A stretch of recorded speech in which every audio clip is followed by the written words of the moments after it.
Greetings viewer, Eric the Car Guy here, also known as ETCG1 here on this channel. Hello, how are you? Missed you. How you been? What you been up to? Really? Well, that's interesting. I'm sure many of you are aware, and some of you have let me know how aware you are, that I had made mention when I did the Subaru headlight video when I installed those JDM projectors in my 1997 Subaru Legacy, that I had made mention. I said, well, you know, just sort of in passing, I wonder what it would be like to put an STI engine and transmission in this car. And since then, I knew that there would be a reaction to that, but there's been quite a bit of reaction to that statement. And it's got me to thinking, because many of you come to me and you say, well, I'm trying to put this engine in this car, will this work? And you want to modify your car from stock into something else, something better, something that suits you a little more friendly. Well, and oftentimes I come back and I say, well, a lot of times that modification is a lot more trouble than it's worth than you think it is. In addition, you're much better off taking a fast car and making it faster than you are in taking a slow car and trying to make it fast. And I still stand by those statements. However, I would argue that these are special circumstances in that I produce a show on auto repair, but something like this would definitely, I think, give my show a boost based on the response that I've gotten from it. But here's the downside, flip side, whatever you want to call it. I priced it out. I looked at STI engines for this vintage, late 90s, and they were, you know, there are some that are out there. I can't remember the exact designation of it. It was the turbocharged, I believe, dual overhead cam version of the engine, and it came with a transmission, and it came with a wiring harness and an ECU, things that you will need. With all that extra stuff on there, you're going to need a new wiring harness and a new computer and all that stuff to make it all work. But I priced that out, and it was somewhere a little bit north of $3,000. I don't necessarily have $3,000, especially for something like that, and I honestly need to get like my van going first before I can even do anything like that with this, pull the engine and transmission out and all that kind of stuff. But here's the other thing. So $3,000 on the engine and transmission and computer and harness. I didn't really think that that was too bad. I found that as a price on eBay. And I'm not even sure if that was the correct thing, but I think I know the people to ask to find out what I need in order to make that happen. But here's the other part to it. You don't just make the car faster, okay? You gotta also work on the suspension and the brakes, because what is that Pirelli commercial, power is nothing without control? Well, that's absolutely true. I mean, you can make a car faster, but if it doesn't stop any better than it did when it was stock, or if you're taking the slow car brakes and all that stuff, then going faster becomes a little bit more dangerous. And this suspension, let's face it, it's got 170 some thousand miles on it, and so do the brakes and everything else. So it's probably not a bad idea to upgrade all that stuff along with upgrading the engine. And actually one of my favorite brake upgrades is steel braided brake lines, especially on a vehicle with four-wheel disc brakes. I can tell you this, here's a little Eric the Car Guy tip.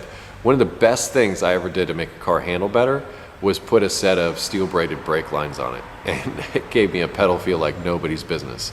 Super impressed with that. Not like a really huge expense, and something you can do in a weekend that you get instant gratification from, and it's not like a high dollar modification either. So that's something I'd want to do, is upgrade those things. Not to mention the tires.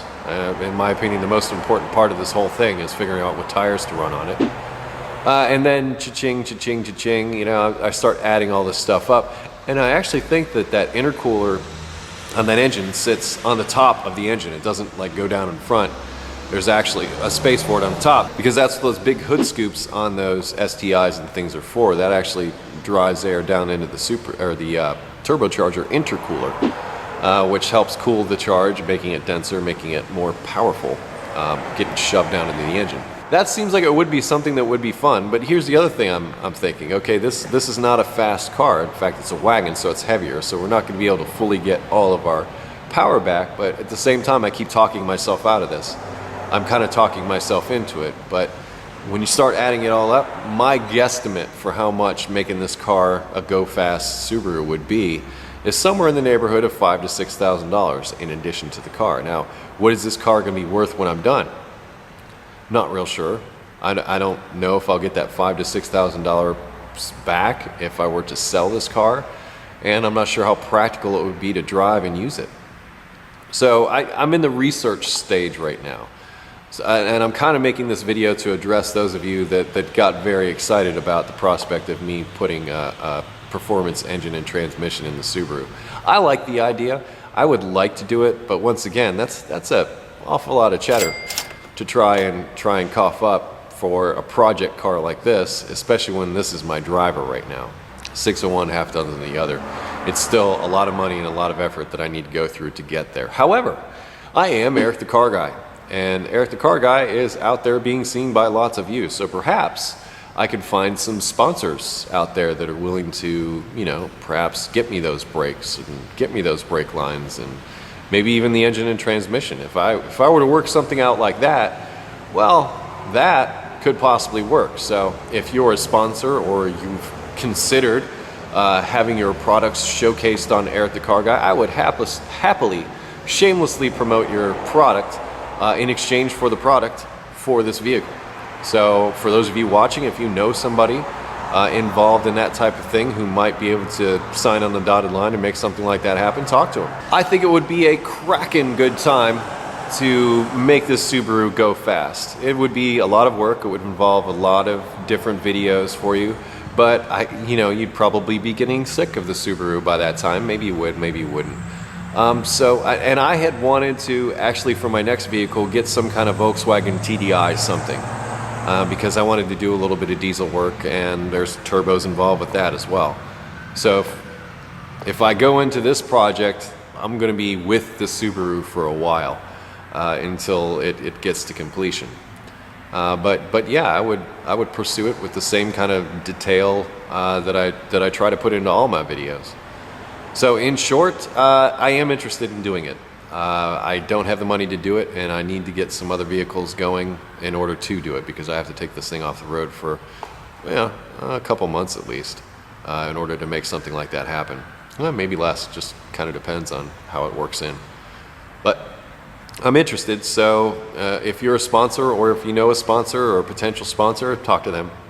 Have them send me an email at biz@ericthecarguy.com, and we'll talk it out.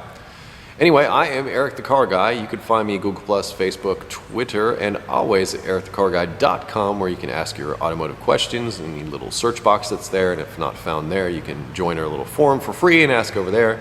And we'll all jump in and see if we can help you with your automotive issue. Other than that, I want to tell you, be safe, have fun, stay dirty, and, maybe we'll be doing this. Interested, but broke, just like you. And I think that would be a nice little aspect of this whole thing, doing this whole thing on a budget, which, honestly, if you don't have the money, I really don't see the point in doing this, because you're probably better off paying your rent and buying food. But I'm not here to judge. See you later.